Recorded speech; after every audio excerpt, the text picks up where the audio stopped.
This is the brand new 16 to 30mm full frame cine zoom from LAOWA. I want to answer the questions: who should buy this lens, what makes it different in today's market, and what kind of image quality can we expect?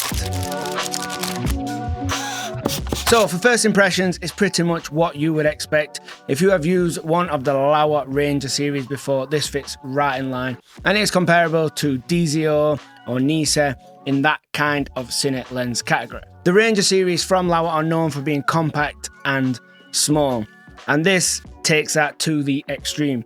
It is about 4 inches long, so just a little bit taller than, say, a bank card or a credit card. And for a lens that has a 2x zoom ratio, that is pretty incredible. It comes in at 800 grams, which is definitely my favorite weight for any lens. It's about 100 grams more than, say, an iPad Air. But just the balance when you're moving between bigger camera bodies and smaller camera bodies, it just kind of fits right in the middle and works well on all different shapes and sizes. It comes in PL mount and EF mount, which is perfect because this lens has no electronics. We can just easily adapt to any of the different mirrorless mounts.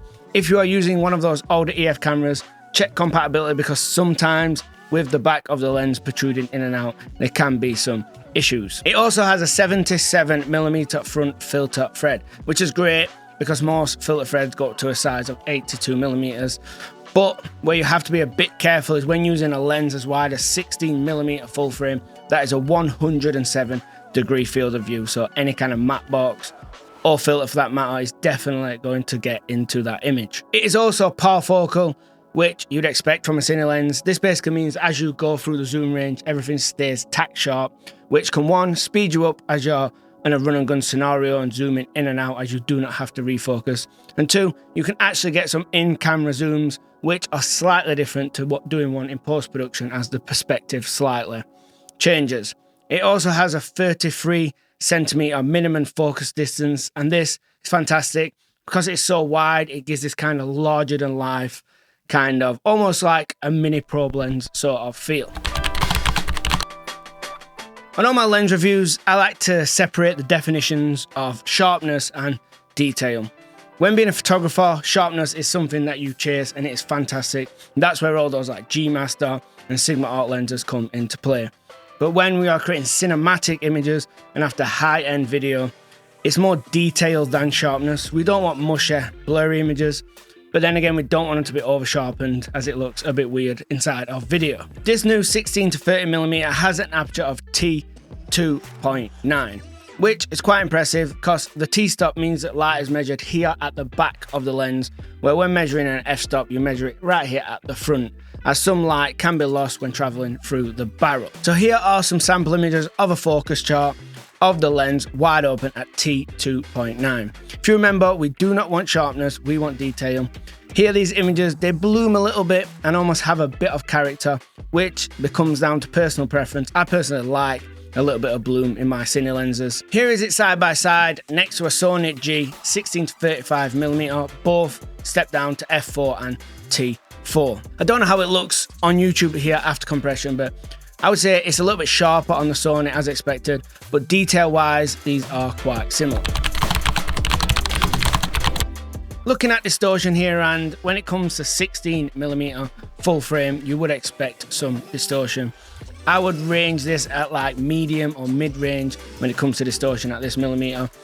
What I will say here is that a lot of cinematographers do like their ultra-wide shots to have distortion. They like it to have a little bit of like surrealness to the footage. So again, this really does come down to personal preference. And when zooming into 30mm, it pretty much fixes all of its issues. It gets a bit neutral here. For me, maybe it's a little bit too boring. And there is not even any pincushion distortion, but for getting really neutral kind of perspective footage, this could be a good thing. Going back to 16mm, and this time looking to see if we have any vignettings, there is definitely some present. A lot of modern lens manufacturers, when it comes to creating cinema lenses, are purposely adding in a vignette to the lens. This might sound a bit strange, but when it comes to cinematography, we chase a lot of that vintage look from older lenses, and it's the same story again here. When zooming into 30mm, it pretty much fixes any issues of vignetting. You could say that at 30mm it is boring, and at 16 it is full of character and these like unusual things. Or you could say that you like the 30mm better because it's neutral and just corrects any issues. This all comes down to personal preference. This is a really strong section for this lens, but so it should be. When choosing a cine lens over a photography lens, we lose all those cool features like AF and all the rest, but where we do gain it is in its purpose to try and create better looking video. Definitely has that kind of bloomy feel into the highlights, and I guess this is purposely done to try and soften skin tones and just roll off the bright parts of the image.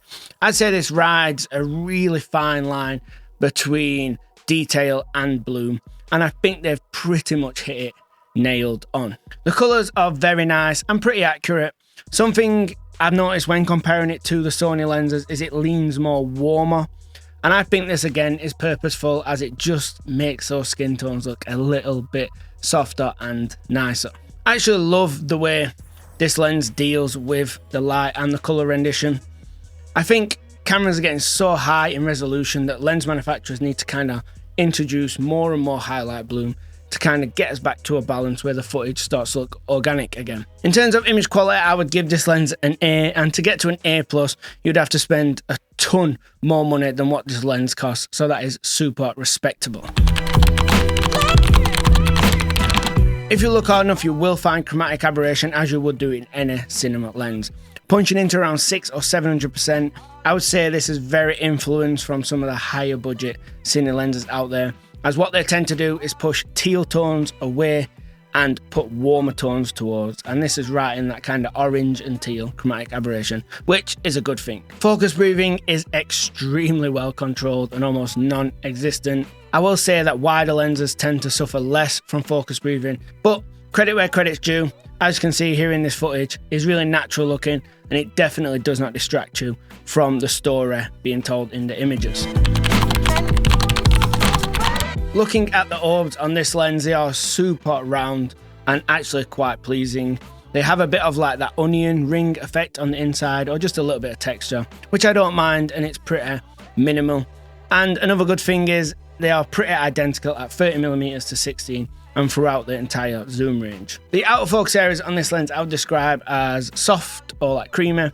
They almost have a lower contrast than the parts that are in focus, but are also very natural on the eye. They don't distract you too much, and it's a good balance once again, and another really strong point for this lens. Flares are another super subjective thing here, and before I actually got to testing it out by shining a torch down the barrel of the lens, I actually expected the LAOWA lens to kind of lose all contrast, and it surprised me. The Sony and the LAOWA lens here both have loads of elements. You can see all the little dots and colours going away, but I would say it's slightly more pleasing on the LAOWA. It just blooms the source of the torch a little more, and also has a bit of a warmer feel to it. I would keep in mind here this is a really unrealistic test, as I'm just blasting a torch down both lenses.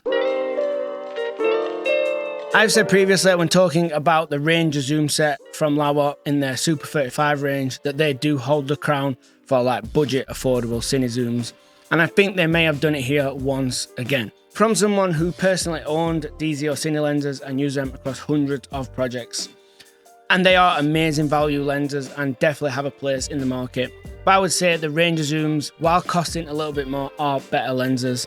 The advantage of size, weight, and just how rounded they have a little bit of character but not too much, that they are still versatile to use across a range of projects. You might just get better value for money with those DZO zooms, but with the Ranger zooms you will get better lenses. And at the end of the day, if you can afford the extra budget to get into these, you will have a better overall product. And while we are talking about amazing value, here is 15 years of advice in 12 minutes.